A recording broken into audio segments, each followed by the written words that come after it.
Hola, buenos días y bienvenidos a este nuevo episodio del podcast tributo a mi padre, al doctor Pablo Echarri.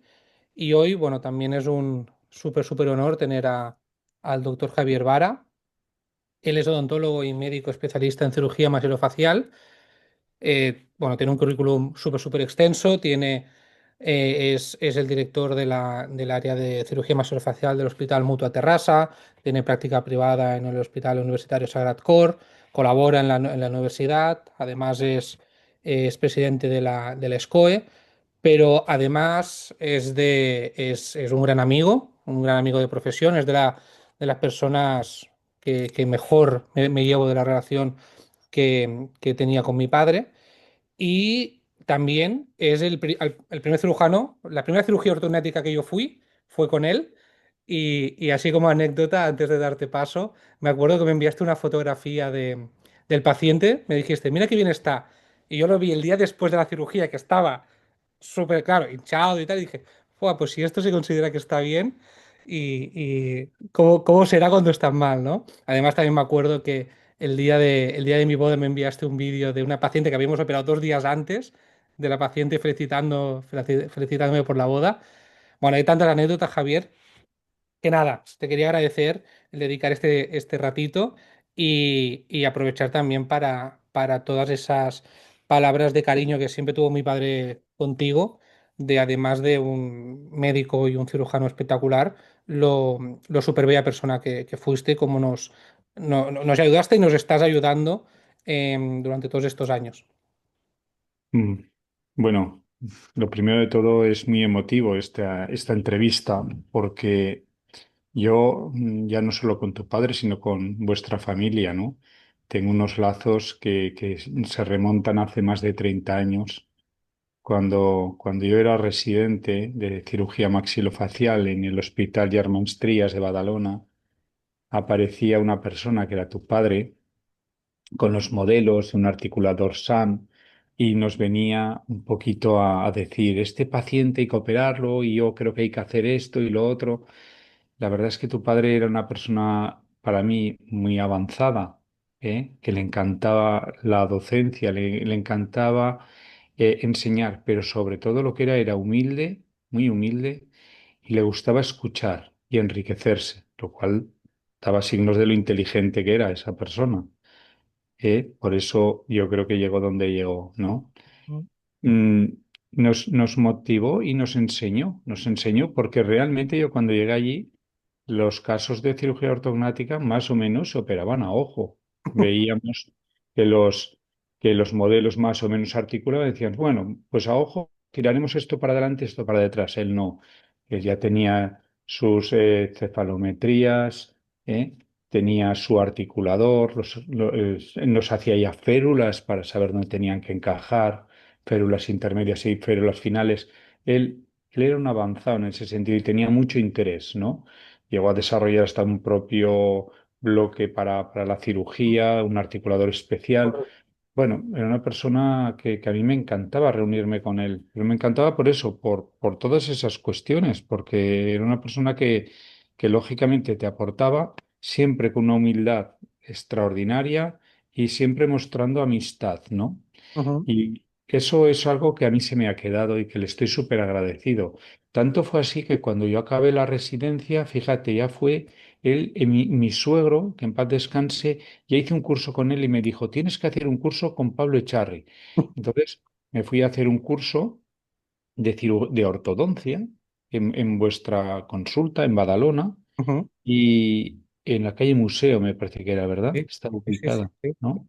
Y de eso yo tenía, pues fíjate, 30 años. Yo creo que era yo también un tipo raro porque los maxilofaciales en aquella época tampoco se dedicaban a hacer cursos de ortodoncia. Me enseñó muchísimo, muchísimo tu padre cuando explicaba, pero es que además tiene una capacidad de transmisión del conocimiento con una pausa. No sé, me impactó, me gustó mucho, mucho. Nos faltaba la parte práctica, que es ahí donde yo me quedé, pero si llego a coger el máster que ahora estáis haciendo, seguramente me hubiese dedicado a ser ortodoncista y no cirujano. Hubiese, es que me gustaba mucho. Sí. Pero sí, sí, llevé algunos casos, tu padre me ayudó y me permitió ya no llevar casos y hacer casos que los hice de ortodoncia incluso, sino me permitió ya comunicarme con los ortodoncistas, entender su lenguaje y saber realmente cuáles son los límites, ¿no?, de la ortodoncia y la cirugía. A partir de allí fuimos creciendo. La ortodoncia y la ortognática, que son disciplinas que van juntas, ¿eh?, con la cirugía maxilofacial, pues ha seguido y ha sufrido un gran avance en los últimos años. Y yo he podido ser testigo de esto, igual que lo fue tu padre y por supuesto tú, ¿no, Ujú, Javier? Empezamos, como te digo, a hacer las cirugías más o menos a ojo, con unos instrumentos, lo que teníamos. A veces no teníamos en aquellos momentos ni osteosíntesis para fijar las osteotomías, ¿eh? Lo que más hacíamos, fíjate, eran operar clases 3 con prognatismos que les hacíamos osteotomías de Heinz, ujú. osteotomías de rama, que lo único que les hacíamos era un bloqueo intermaxilar durante 2 meses, Oh, con lo cual era una tortura para los pacientes. ¿de qué año estamos hablando ahí, Javier? Esto estamos hablando de los años 94, 95, Oh, hace 30 años, sí, sí. más o menos, ¿eh? Ya empezaba a haber osteosíntesis, de titanio, pero Ujú, claro, dependiendo del nivel del hospital, de la cualificación del profesional que dirigía aquello o de las relaciones con empresas, pues podíamos acceder a un tipo u otro de materiales. Bueno, yo me fui entonces, me acuerdo, me fui a Madrid, al Hospital Ramón y Cajal, porque yo quería ver algo más. Hice allá una estancia de 2 meses cuando era residente y ya empecé a ver cirugías más avanzadas. Lefors, cirugía craneofacial con el doctor Martínez Laje. Y la verdad es que me abrió un mundo que cuando volví mi jefe me dijo en aquel momento, pero ¿para qué vamos a hacer Lefors? ¿Para qué vamos a hacer esto? Si eso es súper complicado y además tiene un gran riesgo. Y dije, hombre, yo creo que esto es el futuro, el presente y el futuro. Tenemos que ir por esta línea. Y haciendo muchos cursos con Arnet, me acuerdo, me fui a visitar a Julio Cifuentes, a Chile. ujú, Bueno, me moví, estuve en Alemania, visité diferentes países, diferentes hospitales, en Glasgow también. Pues bueno, vi que aquello no era tan terrible, ¿no? Y que la cirugía ya iba en esa línea, que ya se planificaban los casos.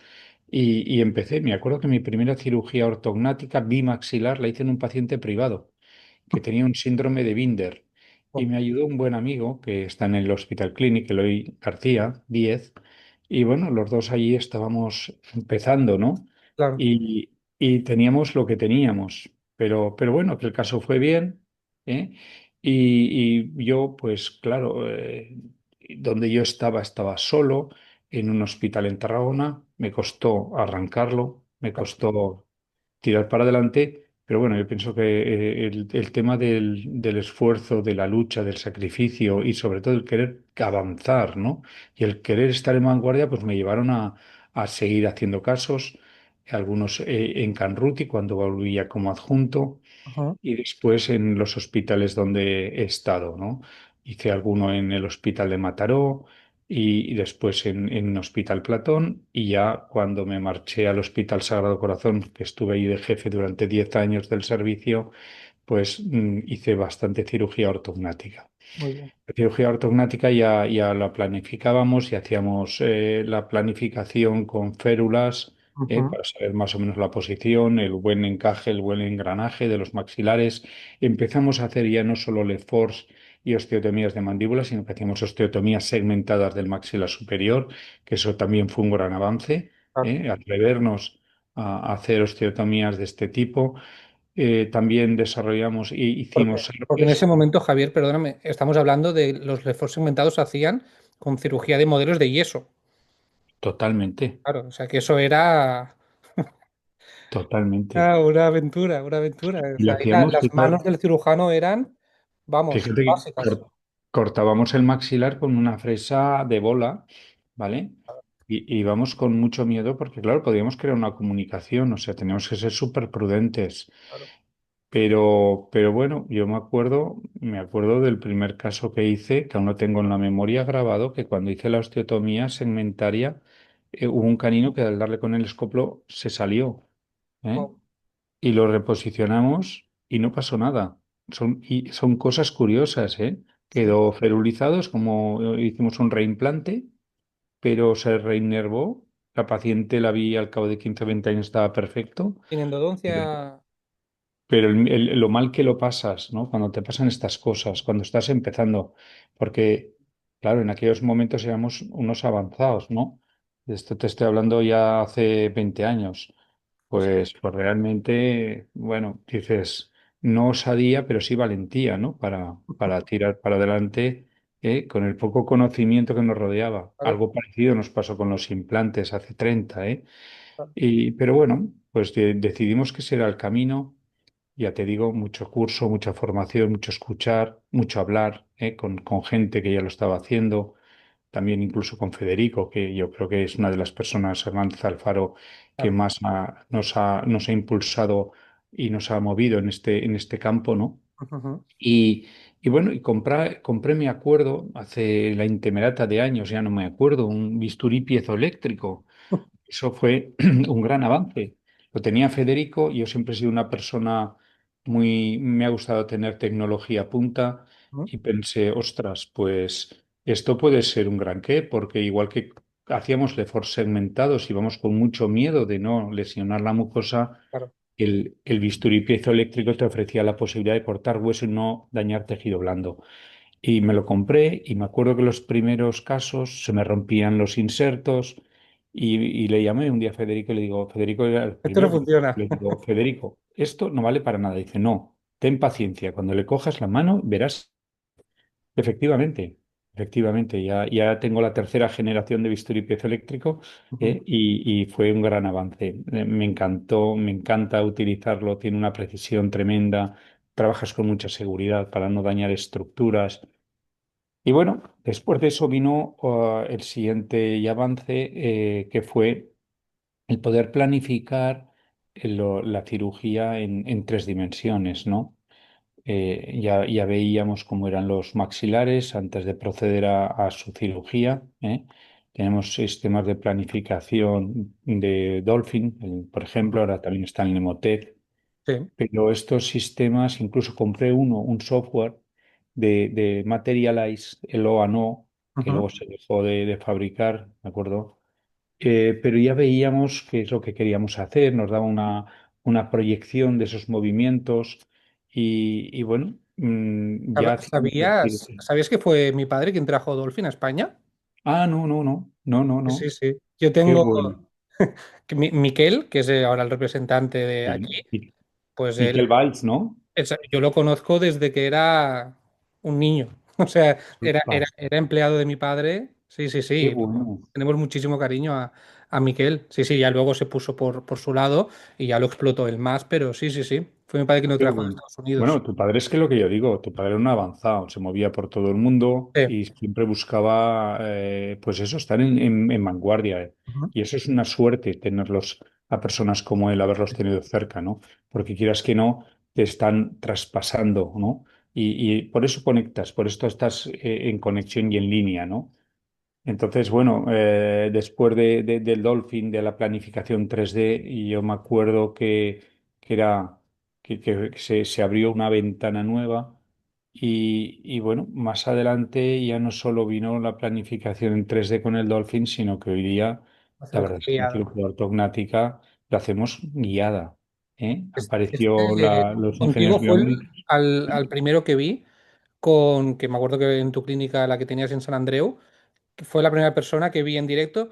Lo vi tanto contigo para ese surgical BAME que hicimos a esa paciente, y también lo había visto al doctor Torres en Vigo, a ellos a vosotros dos, a los únicos que vi hace años de, ¿Mm? de esa cirugía guiada. Es una pasada. O sea, parece un videojuego, parece que sea fácil operar. Sí, bueno, es que yo hice, gracias al máster de cirugía de Rui Balmaseda, de la UB, yo colaboraba con ellos dándoles formación a los alumnos, venían al hospital y me acuerdo que fue un detalle muy bonito que en vez de pagarme monetariamente me dijeron, oye, hemos decidido en el máster invitarte a un congreso, si te interesa. Bueno, pues me pagaron la inscripción al congreso de la EAO, que Ujú, entonces fue en Estocolmo, en Suecia, y cuando llegué allí en el año 2016 o 2017, vi una maquinita y dije, ¿y esto qué es? Dice, no, esto es para hacer los implantes, sobre todo los implantes sí. guiados. Pensé, wow. Y la probé y es que tenía mucha precisión y pensé, esto me lo compro. Y así fue. Fui el primero en comprármelo en España, me parece el Naviden, Sí, y me lo trajeron. Lo pasé muy mal porque muchas claro. de las cosas que he tenido, yo creo que he sido bastante autodidacta. He tenido gente en mi equipo que me ha ayudado, eso es la verdad, ¿eh? Tuve una enfermera, Isabel, que era media ingeniera y era muy, muy proactiva, muy espabilada. Y luego he tenido y tengo la suerte de tener a Lucía, Ujú. que es una odontóloga maxilo-argentina, que es una auténtica, es un fenómeno, esa chica, Es un avión. como científica. Es un avión. Sí, sí, sí, Es sí. un avión y realmente, claro, con ellas desarrollamos esto y ahora estamos dando incluso formación a otra gente. Esto lo he hecho mucho. Cuando yo adquiero el conocimiento, luego lo traspaso, que eso creo que es un gran valor. Yo Sí. creo que eso es un compromiso que tenemos con nuestra sociedad. Todos Ujú. los que hemos recibido conocimiento y lo hemos adquirido porque otros nos los han dado, sientes como un compromiso social de traspasarlo, ¿no? Claro. Porque nosotros dejaremos de estar, pero eso es un camino que ya hemos andado. Yo tengo la suerte de tener una hija que me sigue, tengo personas como tú y otros que también tengo relación y que estamos en contacto y nos traspasamos y nos actualizamos. Y luego tenemos los alumnos, ¿no? Los Claro. alumnos de los cuales yo llevo dando y siendo profesor más de 30 años. Entonces, bueno, a mí me siento muy satisfecho, pues eso, de haber recorrido todo este camino con estos amigos, con tu padre especialmente. Tenemos un proyecto que te dije que lo vamos a acabar, Sin que lo duda. iniciamos y lo vamos a acabar. Él me pidió justo el día de antes de estallar la guerra de Ucrania y Rusia, en una cena que tuvimos, si podía yo ayudarle a editar o escribir un libro de cirugía ortognática. Ujú. Fue un gran reto para mí porque estoy en una época complicada de muchos proyectos, muchas cosas. Le dije, Pablo, lo haremos. ¿Eh? Busqué, la verdad, especialistas de primera línea y la mayoría de los capítulos están escritos. ¿Eh? Y yo creo que este es el proyecto que tenemos para estos próximos meses, a ver si lo pudiésemos acabar. Bueno, todo esto, qué ha habido de novedad? Por ejemplo, pues no solo la cirugía guiada dinámica, sino cirugía guiada estática, que hoy día hacemos con placas hechas a medida para el paciente. Eso yo para mí ha sido, además ya el salto final que he podido yo percibir, cómo somos capaces de operar a un paciente y dejarlo en la posición exacta, precisa, donde queremos dejarlo. Esto, bueno, no hay parangón para explicar cómo quedan estos casos, ¿eh? Yo de verdad estoy súper satisfecho. El caso, este último que hicimos, esa clase 3 dórico-facial, que era una chica que ha quedado, es que fue muy, muy gracioso porque quedó igual que su hermana melliza de ese momento, o sea, quedó igual. Y yo me acuerdo que no usaste ni férulas. O sea, las placas personalizadas fue como, no, ese caso, que es uno de los que obviamente presentaremos y todo eso en nuestros cursos y en los libros que tenemos así pendientes, pero yo esa cirugía me acuerdo que yo quedé alucinado. O sea, Mm. el tiempo de cirugía, la recuperación, la precisión, es verdad que es un salto cualitativo alucinante. Y sabes que otra cosa ha habido también interesante y que no sé si todo el mundo utiliza. Para mí es muy importante el frío, Ujú. ¿sabes? En el posoperatorio. Entonces, la hiloterapia, que se llama así, Hiloter es la casa comercial, pero hiloterapia, que es una máscara Sí. a una temperatura constante que lleva el paciente las primeras horas, los primeros días, Ujú. eso le da un confort, una disminución del edema, Claro. el dolor, todo es espectacular. Entonces, hoy día manejamos los pacientes de cirugía ortognática con cirugías, no te diré ambulatorias, porque yo por prudencia creo que una cirugía bimaxilar requiere una vigilancia estrecha las primeras horas y la lleva a una unidad de reanimación posoperatoria para que esté vigilado, Claro. que esté, que esté incluso desintubado, pero vigilado, una Ujú. vigilancia estrecha, con la máscara de frío, ¿eh? Con la boca abierta, que antes la dejamos Bien. 2 meses Lo con que la boca haga, cerrada, una pasada. empiezan a tomar líquidos a las horas Muy bien. y están ingresados como mucho un par de días, ¿eh? El lunes, por ejemplo, hice una que era un paciente italiano bastante complejo, con un hueso muy duro, que me costó mucho operarlo porque no todas cuestan igual. Hay pacientes que en 3 horas has hecho la cirugía y hay otros son 4, Ujú. porque depende de la dureza y lo hacemos con este bisturí de alta precisión que no es precisamente rápido, ¿eh? Claro, Pero, pero el conseguir esto, que el paciente a los 2 días esté en casa, ¿eh? Y que no tenga dolor, además. una Eso es, pasada. para mí, Es una bueno, pasada. es excepcional, sí, un gran avance. También quería hablar, Javier, así como otro punto aparte, porque al ser tú también especialista en esto, ¿en qué momento los cirujanos, porque yo creo que los ortodoncistas a lo mejor llegamos incluso más tarde, ¿en qué momento empezasteis a tener en cuenta las vías aéreas? Es decir, vamos a intentar mejorarlos o al menos no empeorarlos. ¿En qué momento fue el cambio de chip? O si fue una Me, formación, un autor, ¿cómo fue? me encanta tu pregunta porque es un tema que hemos obviado, pero que es clave, ¿eh? Fíjate, yo había leído, ¿eh? Que había casos de apnea del sueño que se trataban con cirugía bimaxilar y tuve la gran suerte de irme a un congreso a Madrid en el año 2010, esto te hablo hace 15 años, y allí había un cirujano maxilofacial que en el primer congreso de apnea del sueño hablaba de esto y él sí que tenía experiencia porque se había formado en Estados Unidos con Arne Ujú, y había ido a Stanford, que era la cuna donde estaban, digamos, los referentes a nivel mundial de la apnea del sueño. ujú, Y se fue allí, fíjate, era un equipo de otorrino que empezaron a hacer cirugía para la apnea, empezaron a hacer mentoplastias y se les ocurrió a adelantar, debieron de ver lo que hacíamos los maxilofaciales, hicieron avances de los maxilares. Entonces se dieron cuenta que con esa cirugía pues se curaban muchos casos que ellos no eran capaces de curar. ¿Pero qué problema tuvieron? Que les quedaban las caras de mono. claro, Y ellos no tenían experiencia en manejar la cirugía ortognática. claro. Fue cuando Arnet le dijo a este compañero, a este amigo, a este buen amigo que es Julio Cifuentes, que lo conocí en Madrid en el año 2010, Julio, vete a Stanford y enséñales cómo se tiene que hacer esta cirugía.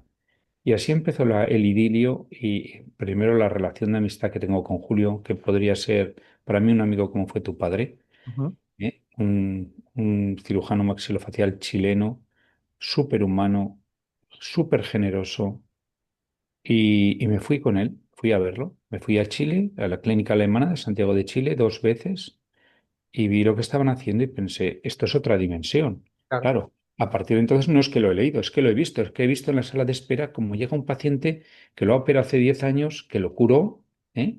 Y que este se lo ha dicho a otro amigo exacto. y así sucesivamente.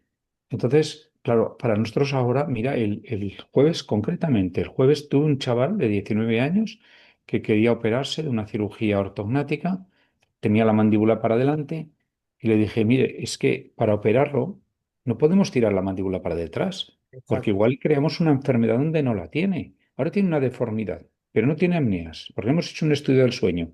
Si le tiramos la mandíbula para detrás, se lo podemos crear. Por lo tanto, operamos valorando la oclusión, la estética y lo más importante, la vía aérea. ¿Eh? Porque si no, un paciente con mala oclusión, que no tenga los estándares de belleza, Ujú, pero que tenga una enfermedad, que es que tenga una apnea del sueño, es un fracaso. sin duda. ¿Eh? Entonces intentamos aunar las tres cosas, estética, función y vía aérea, ¿eh? Claro. Para que de esa forma el paciente realmente sea un éxito la cirugía. Ya no te digo, y no hemos hablado del tema de los pacientes con problemas de la articulación temporomandibular.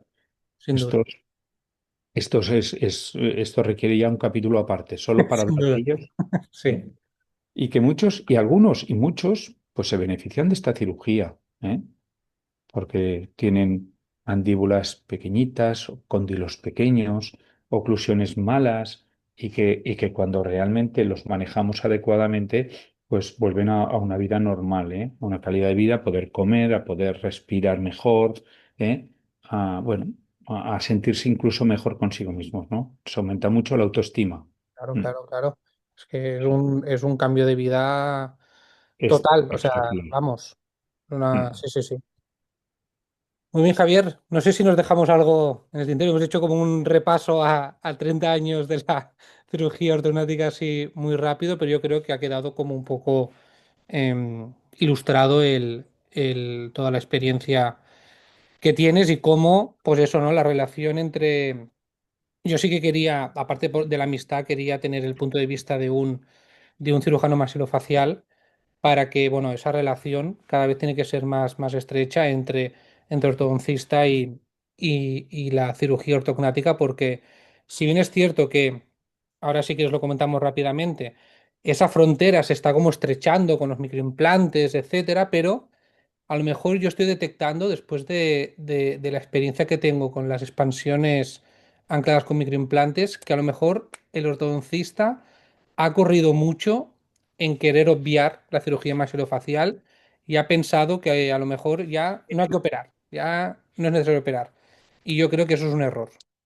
Eso es un error. ¿Cuál es así brevemente, cuál es tu experiencia con los límites de los MARPES y todo este tipo de expansiones, que sé que hemos trabajado juntos y sé que crees en esa filosofía de tratamiento, pero ¿crees que a lo mejor están infradiagnosticadas algunos casos de que realmente tenemos que seguir operándolos con ortognática? Mira, gracias también por la pregunta, porque realmente hemos estado hablando de que en unos meses vamos a hacer un curso conjunto, ¿eh? En la Sociedad Catalana de Ontostomatología, y esto viene derivado de que vamos un poquito a veces a bandazos, ¿no? O sea, hemos llegado a hacer cirugías de alto coste, y me refiero a alto coste para el paciente, y no solo económico, sino de alto riesgo, ¿no? Para resolver problemas de maloclusiones. Y por otro lado, nos hemos pasado a intentar minimizar tanto la cirugía, de no hacerles cirugía, y a ver si con ortodoncia, con estos avances ortodóncicos que tenemos de los microtornillos, etcétera, y con disyuntores, por ejemplo, conseguir expandir maxilares.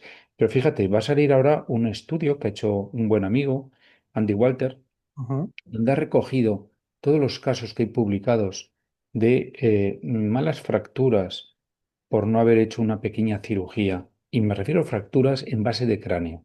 ¿M?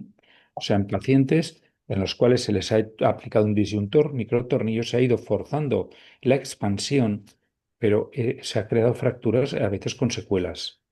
Entonces, ¿dónde tenemos que ponernos? Yo creo que cada caso hay que individualizarlo en pacientes jóvenes, muy jóvenes, donde la sutura no está fusionada, Fusionada. por ejemplo, en Ujú. maxilar superior. Un disyuntor con unos microtornillos puede ser suficiente, pero hoy día que ya tenemos herramientas para hacer cirugías mínimamente invasivas, como el navegador, como estábamos comentando, podemos hacer unos cortes, predecir dónde queremos cortar, hacerlo con anestesia local y sedación, por ejemplo, para el paciente. Yo creo que ahí es donde nos tenemos que encontrar, los cirujanos y los ortodoncistas, ¿no? Sin O duda. sea, cirugías de bajo riesgo, ¿eh? Con métodos auxiliares de gran impacto dentro del mundo de la ortodoncia, como son disyuntores anclados en el maxilar con microtornillos, y a partir de aquí vamos a hacer sufrir menos al paciente y obtener mejores resultados, ¿eh? Ese es mi punto de vista, y aquí es donde vamos a confluir. Y aquí, por ejemplo, ese curso que vamos a organizar sería ideal que viniesen ambas especialidades para conocerse mejor y para trabajar de la mano, ¿no? Y para hablar el mismo idioma, que eso es Sí, lo que has empezado diciendo, que es por lo mm, que te formaste en ortodoncia, ¿no? sí, Que totalmente. hay un médico y un ortodoncista y un dentista, pero que si no hablamos el mismo idioma, pues el éxito, quien lo paga es el paciente al final. Mm. Sí, sí, totalmente. Estupendo, Pues muy Javier. bien. Oye, muchas gracias por la entrevista. Ha sido un placer. He disfrutado mucho contándoos todo esto, acordándome permanentemente de tu padre, que es por quien estamos aquí ahora, y que seguramente desde alguna parte nos está escuchando y debe estar muy, muy contento y muy orgulloso de que tú sigas un poquito su estela. ¿Eh? Felicidades, Muchísimas felicidades gracias, Javier. Te y muchas gracias. agradezco una vez más no solo el tiempo dedicado ahora a esta mañana de un sábado dentro de tu vorágine de trabajo, que sé que estás, bueno, súper, súper ocupado. Y nada, y agradecerte una vez más todo el apoyo, tanto a nivel profesional como a nivel humano, que eso es lo que también quiero remarcar en ti, que además de ese extenso currículum, Em, yo me acuerdo que fuiste, y de esto hace muchos años, comiendo un día en Badalona que yo no estaba seguro hacia dónde ir, si irme a Francia o quedarme o qué hacer, y me dijiste, tú lo que tienes que hacer es hacer esto, esto, esto, esto, y como que me lo marcaste muy, muy rápido y que también pues un poquito de mentor también te entiendo como eso, porque realmente en ese momento, cuando eres más joven todavía y tienes dudas de hacia dónde ir, va bien que alguien más allá de tu padre, que al final, pues uno piensa, ¿no? Que por mucho que sea tu padre, pues, ay, no sé si entiende o no entiende. Si hay otra persona con el mismo bagaje que te lo dice, pues te ayuda a reorientarte y nada, agradecerte eso también de forma pública por ese toque de atención que me diste en ese momento. Qué bonito. Me alegro mucho, ¿eh? De Seguro que verdad, sí. ¿eh? Porque yo creo que cuando tú ves a alguien que vale la pena, ¿eh? Y eso lo veo con mis alumnos, pues hay que intentar captarlo, ¿no? Mm, Y motivarlo y hacer que trabaje cerca, ¿no? ujú, Porque el entorno, es el que se va a beneficiar. Y ahora mira, hace poco te he enviado una paciente sí, complicada, ¿verdad? ¿Eh? ujú. Que buscaba mucho la parte humana y profesional y por eso te la envío a ti, ¿eh? Caso complicado. Gracias, Javi. Javier, te mando un abrazo muy fuerte Lo y mismo. estamos hablando. Venga, muchos recuerdos. Un saludo.